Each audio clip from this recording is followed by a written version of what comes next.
It's happening again. Tom Thibodeau's strategy for the playoffs has been revealed, and it is similar to last year's, which caused a lot of criticism from Knicks fans and NBA fans alike. Meanwhile, some other questions now have answers, but we're still left wondering one or two things in regards to everything with the Knicks in the playoffs, and we're going to break it all down. What's up, guys? Welcome back to Knicks Digest. It's Chris here. A lot to talk about. Let's jump right into it. If you guys are part of that 62% that's not subscribed to Knicks Digest, this is the place to be for all New York Knicks content. You guys do not want to miss out on all the great stuff we come out with.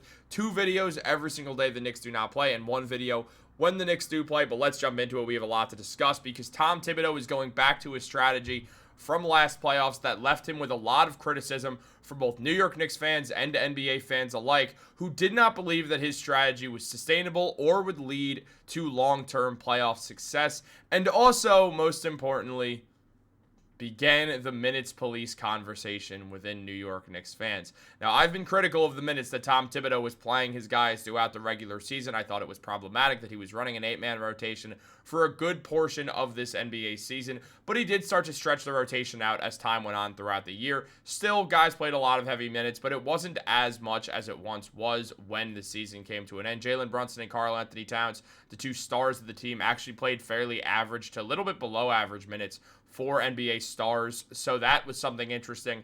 On top of that, though, we now know Tom Thibodeau's plans going in to the 2025 NBA playoffs in regards to lineups, rotations, and much more. And this was revealed by Stephen Bondy, who did say that Miles McBride and Mitchell Robinson appear to be the only locks to get steady playing time off the bench right now. Landry Shamet, Cameron Payne, and Precious Achiuwa and are the other reserves who could be called upon, but it's likely only one will get minutes, as now we know. Now it's clear what the New York Knicks are doing, and it was mentioned by Brunson himself that now that the regular season's over, it's all about how we can move on and be better the next day. I know it's a term people don't like to hear, but we learn from what we did in the past, good and bad, and move on and get better. That's the name of the game at this stage of the season, so we're just focused. We still have a long way to go with preparation, still a long way to go to make sure we're ready to go for Saturday, and we'll be ready. They'll be ready, and they'll be playing a lot of heavy minutes. Jalen Brunson, the whole New York Knicks starting 5, they're going to be getting heavy minutes, as it has been obviously revealed that Tom Thibodeau is running a thin rotation, as the only 2 guys off the bench guaranteed to get minutes are Deuce McBride and Mitchell Robinson.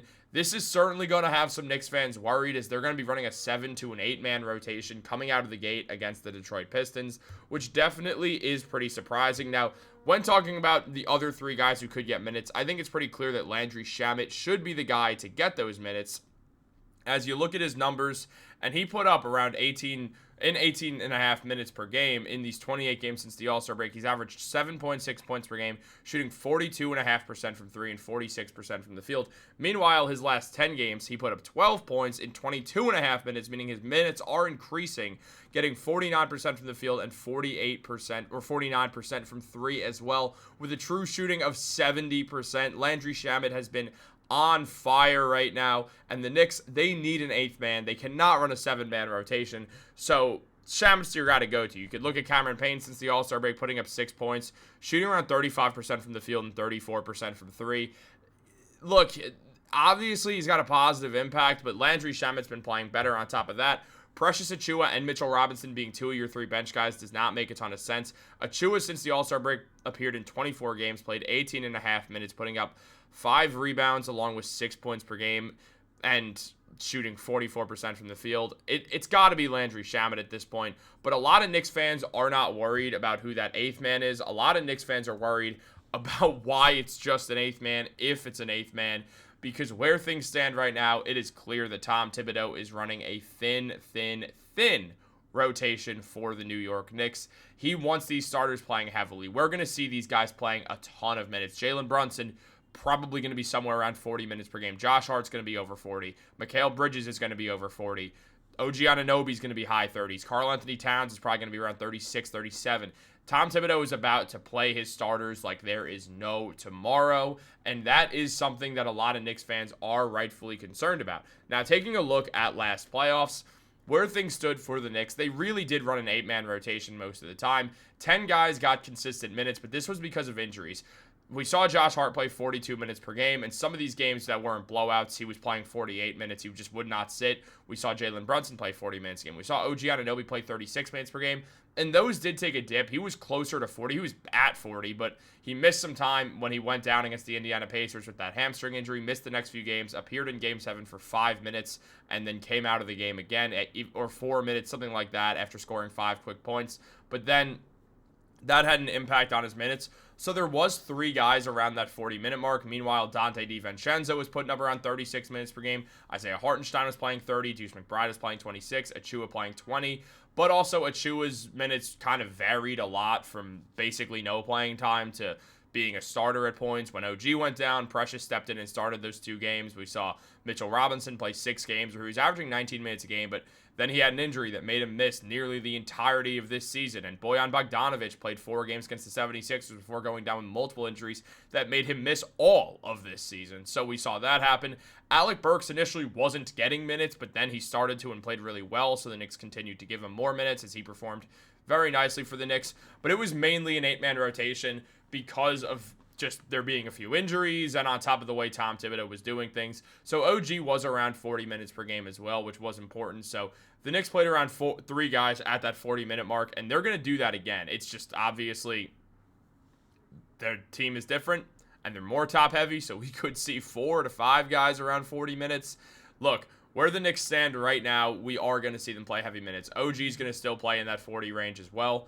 And Mikal Bridges is probably going to play the most minutes, or the second most to Josh Hart. But Mikal's going to be on the court all the time, which is something else. So it's going to be interesting to see how the New York Knicks go about this, because it's clear Tibbs likes to run the heavy minutes. But here's the thing. You look at all these minutes. You then look at I know it's hard to see, but you look at the top 25 minutes per game. There was 2 Knicks there. Josh Hart, who was second, and Jalen Brunson, who was in the 20s, so, or not even the 20s, or was 16th, but still, was down pretty low for a guy putting up 40 points 4 straight games. I don't mind. Look, I know this is kind of controversial. I don't mind that Tom Thibodeau is going to do this. I don't mind that he's going to play these guys heavy minutes. He should. It's the playoffs. Play them heavy minutes. Look, the Knicks have stayed mainly healthy throughout this year. Shout out to Casey Smith for being an excellent vice president of player health, and he's done a phenomenal job with that. Jalen Brunson himself shouted out Casey Smith for that. The Knicks training staff has been excellent. They've kept the guys healthy, and I think they should play around 40 minutes per game. Not Karl-Anthony Towns. He's bigger. He should play around 36 at most, but OG also is a bigger guy. He carries a lot of weight, so he should play around 37 at most. But outside of that, yeah, Brunson can play 40 minutes. Mikal can play plus 40. Josh Hart can. They've shown that they have the ability to. Why not? I think they should. It's the playoffs. I've said all season long, I don't mind. I don't like the Knicks playing heavy minutes in the regular season, but these type of minutes in the playoffs, I don't mind at all. Do it. Play your best players. Teams do that all the time. Tom Thibodeau's not weird for that. He's actually fairly normal for doing that. I mean, you look at everyone and how they perform. Jalen Brunson and Josh Hart played a ton of minutes every single game in the playoffs, and each had phenomenal playoff performances. They each looked great. They were 2 of the best players on the Knicks in that playoff run, and it absolutely makes sense to play these guys high minutes. I mean, Brunson, again, one of the great playoff runs in New York Knicks history. Like, I don't think it's something Knicks fans should really be worried about. On top of that, you look at a guy like Mitchell Robinson, and that's where some questions lie, because Mitch is coming off these injuries, but also could start in some games. If the Knicks want to move Josh Hart to the bench at points, they might do that. Now, Mitch would still be capped out at like 25 minutes, but he could start, depending on the matchups the Knicks want. I mean, against the Celtics, Mitch and Cat on the floor together were dominating, and the Celtics did not They didn't know how to handle it. They didn't handle it well, in fact, at all. I mean, Porzingis does not like being the only big man out there, and the Knicks, with Cat and Mitch out there against Porzingis, got a bunch of second-chance opportunities, scored at the rim well, just scored the ball well, played excellent defense. Everything about it worked. So when thinking about that Celtics matchup, that makes sense. When thinking about the Pistons, if they want to play Isaiah Stewart and Jalen Duren on the floor at the same time, the Knicks counteracting with Mitchell Robinson and Karl-Anthony Towns would absolutely dominate them. So this works a lot. I do want to see Mitch start in the playoffs.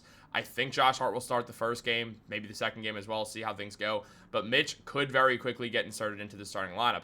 Meanwhile, Deuce McBride, he had a solid playoff performance last year as well. He'll get those minutes. So it's Mitch and Deuce McBride who are going to be getting the minutes. I think Landry Shamet has to be the other guy here. As I mentioned, it just makes perfect sense. If you got a guy over his last 10 games shooting 49% from 3, you roll with that. He's on fire. You keep him going. You have him as your 8th man.